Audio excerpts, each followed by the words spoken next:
नमस्कार और हमारे चैनल में आपका स्वागत है। आज हम हिंदी साहित्य के एक ऐसी कहानीकार की दुनिया में चलेंगे जिनकी कलम मतलब किरदारों में जान फूंक देती थी। हम बात कर रहे हैं गौरा पंत शिवानी जी की। जी। उनकी कहानियां सिर्फ किस्से नहीं होती बल्कि इंसानी जज्बातों का एक गहरा समंदर होती हैं। बिल्कुल सही कहा। शिवानी जी की यही तो खासियत थी कि वो समाज की सच्चाइयों और रिश्तों की जो उलझनें हैं, उन्हें बहुत ही मार्मिक ढंग से सामने रखती थी। हम्म। और आज हमने उनकी जो कहानी चुनी है, उसका तो शीर्षक ही मतलब अपने आप में एक पूरी दुनिया समेटे हुए है। हाँ, रति विलाप। आज हम उनके कहानी संग्रह रति विलाप से इसी शीर्षक वाली कहानी पर बात करेंगे। ये नाम सुनते ही मन में एक अजीब सी कसक उठती है। इसके पीछे का क्या प्रतीक है? देखिए, यही तो कहानी का सार है। जैसे पौराणिक कथाओं में जब शिवजी कामदेव को भस्म कर देते हैं, तो उनकी पत्नी रति विलाप करती है। हाँ, अपने प्रेम के खो जाने का शोक। बिल्कुल। और इस कहानी की जो मुख्य पात्र है अनसुईया, वो अपने यौवन में गुरुदेव रविंद्रनाथ टैगोर के नाटकों में कामदेव का अभिनय करती थी। अच्छा। तो शिवानी जी ने बड़ी खूबसूरती से अनसुईया के जीवन को ही एक तरह का रति विलाप बना दिया है। मतलब उसके अपने ही यौवन, उसकी कला और उसके प्रेम का एक लंबा दर्दनाक विलाप। वाह! यानी कहानी शुरू होने से पहले ही शीर्षक हमें बता रहा है कि हम एक टूटे हुए दिल की दास्तान सुनने जा रहे हैं। तो चलिए कहानी के पन्ने पलटते हैं। इसकी शुरुआत एक बहुत ही चौंकाने वाली मुलाकात से होती है ना? हाँ, वो भी 25 साल के एक लंबे अंतराल के बाद। कहानी की जो कथावाचक हैं, वो लखनऊ के कैसरबाग बाजार में अपनी पुरानी सहेली अनसुईया पटेल को देखती हैं। हम्म। लेकिन ये वो अनसुईया नहीं है जिसे वो जानती थी। हाँ, ये हिस्सा पढ़ के तो मतलब यकीन ही नहीं होता। कहाँ शांति निकेतन की वो हंसमुख, नाजुक सी लड़की, जिसकी नागन सी लहराती चोटी जमीन छूती थी। जी। जो रविंद्र संगीत गाती तो लगता था जैसे शहद घोल रही हो, और कहाँ लखनऊ के बाजार में दशहरी और लंगड़ा आम के लिए एक कुंजड़े से मोलभाव करती एक साधारण थकी हारी सी औरत। जिसके बिखरे बालों में एक रबर बैंड लगा है और आवाज में कर्कशता आ गई है। ये तो दो अलग अलग इंसान लग रहे हैं। हाँ, बिल्कुल। यही यही तो समय का क्रूर खेल है। शिवानी जी ने यहाँ सिर्फ दो किरदारों को नहीं बल्कि दो जमानों को आमने सामने खड़ा कर दिया है। एक सुनहरा अतीत। हाँ, एक सपनों और कला से भरा सुनहरा अतीत, हम्म। और दूसरा जिम्मेदारियों और समझौतों से थका हुआ वर्तमान। और जब कथावाचक उसे पहचानती है, तो अनसुईया का जो जवाब है, वो दिल तोड़ देता है। हाँ, वो एक ठंडी सांस भरकर कहती है, अब इन टूटे डैनों में दम नहीं है बहन। उफ।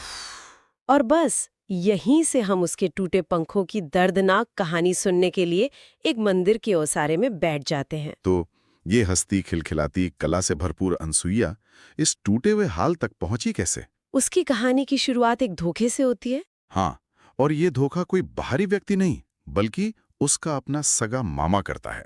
अच्छा। पिता की मृत्यु के बाद अनसुईया को अपना बड़ा कारोबार संभालना पड़ता है, और उसके संसारी मामा, जो उसकी संपत्ति पर नजर गड़ाए बैठे थे, वो बड़ी चालाकी से उसकी शादी करवा देते हैं। हाँ, अपने एक अमीर दोस्त के ग्रीक देवता जैसे दिखने वाले खूबसूरत लड़के से। लेकिन वो शादी एक खूबसूरत सपना नहीं बल्कि एक डरावना सच साबित होती है। मतलब शादी के पहली ही रात अनसुईया की जिंदगी जहन्नुम बन जाती है। बिल्कुल, उसे पता चलता है कि उसका पति मानसिक रूप से अस्थिर है और उसे मिर्गी के भयंकर दौरे पड़ते हैं। उस रात उसका वो उन्मत्त व्यवहार, वो अट्टहास, वो अनसुईया को हमेशा के लिए डरा देता है। हम्म। शिवानी जी लिखती हैं कि उस एक रात ने उसे पुरुष मात्र के लिए पत्थर बना दिया। ये पढ़कर तो रूह कांप जाती है। लेकिन इस धोखे के बाद कहानी में एक बहुत ही अप्रत्याशित मोड़ आता है। उसके ससुर करसनदास कापड़िया का किरदार। हाँ, और ये किरदार शिवानी जी की लेखनी की ताकत दिखाता है। अगले ही दिन करसन दास जी अपनी बहू को सब सच बता देते हैं। और वो सिर्फ माफी नहीं मांगते हैं। नहीं, बिल्कुल नहीं। वो ना सिर्फ अपने दोस्त के दिए धोखे के लिए माफी मांगते हैं, बल्कि एक ऐसा कदम उठाते हैं जो उस जमाने में कोई सोच भी नहीं सकता था। वही तो, ये बात थोड़ी हैरान करती है। एक ससुर जिसे पता चला है कि उसके परिवार के साथ धोखा हुआ है, वो अपनी बहू को लगभग तुरंत अपनी सारी संपत्ति का इकलौता वारिस बना देता है। हाँ, ये उस जमाने के हिसाब से तो बहुत बड़ी और प्रगतिशील बात थी। बहुत बड़ी बात थी। और यहीं शिवानी जी करसनदास कापड़िया के किरदार की गहराई दिखाते हैं। वो सिर्फ एक अमीर व्यापारी नहीं है, बल्कि उसूलों के पक्के इंसान हैं। उन्हें अपनी इज्जत और वचन प्यारे हैं। वो उस धोखे को सुधारना चाहते हैं और अनसुया को एक बेटी की तरह सुरक्षा देना चाहते हैं। शायद शायद कहीं ना कहीं वो अपने बेटे की हालत पर प्रायश्चित भी कर रहे हैं। और वो वादा भी करते हैं। हाँ, वो अनसुया से वादा करते हैं कि जब तक मैं जिंदा हूं, तेरा कोई बाल भी बांका नहीं कर सकेगा। और वो अपना वादा निभाते भी हैं, आखिरी दम तक।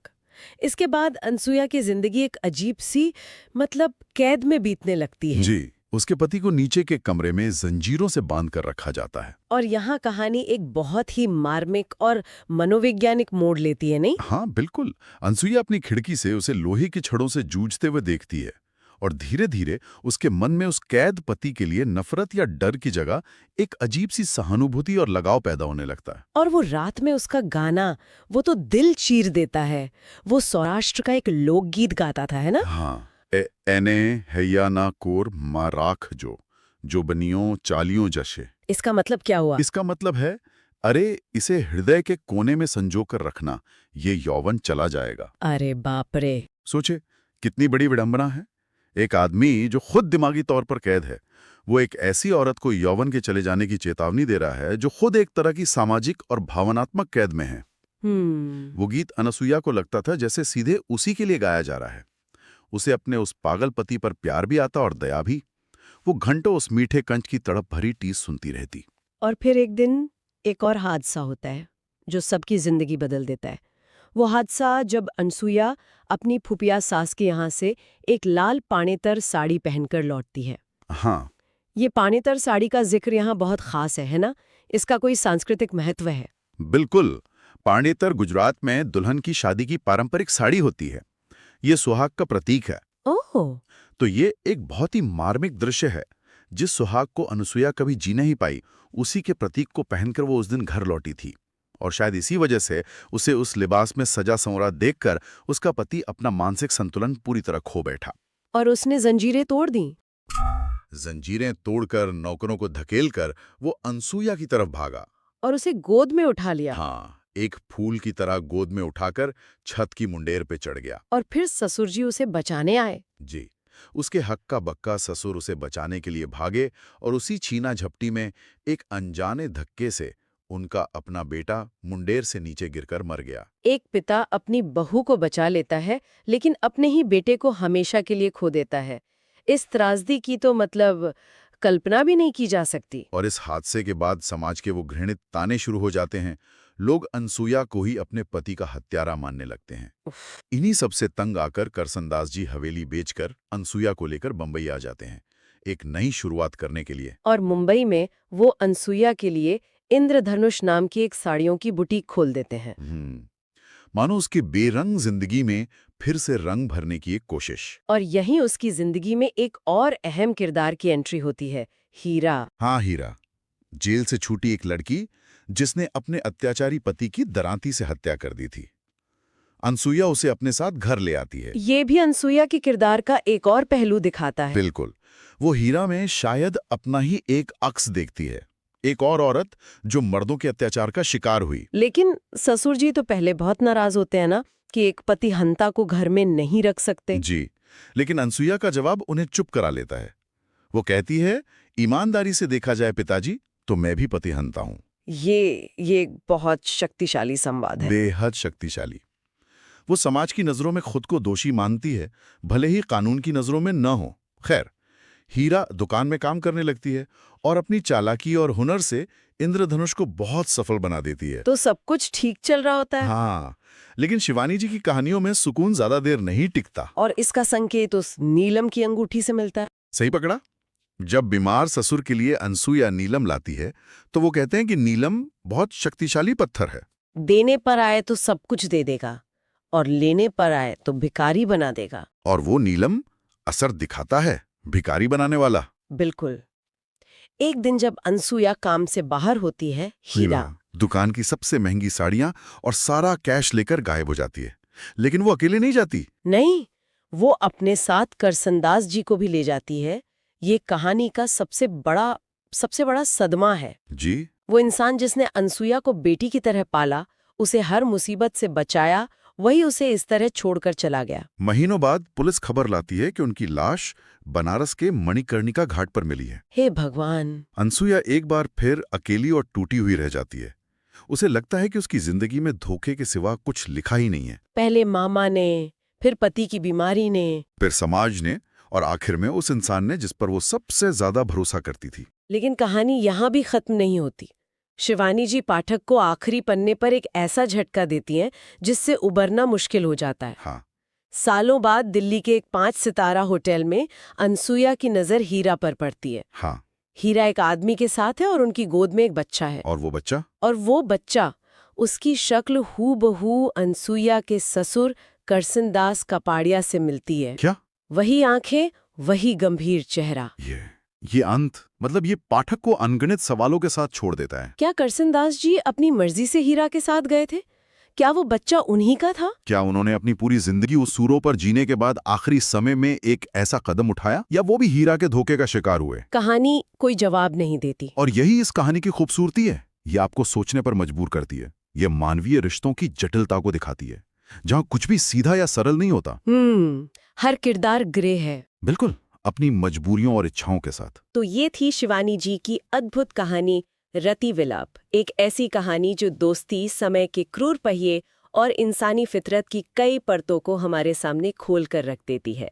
ये सिर्फ एक कहानी नहीं, बल्कि भावनाओं का एक गहरा अनुभव है। और ये हमें एक सवाल के साथ भी छोड़ जाती है ना, कि क्या अंत में करसनदास कपाड़िया का हीरा के साथ जाना एक आखिरी धोखा था, या अपनी बची खुची जिंदगी में खुशी और एक परिवार खोजने का उनका अपना हताश प्रयास? शायद इसका जवाब कभी नहीं मिलेगा।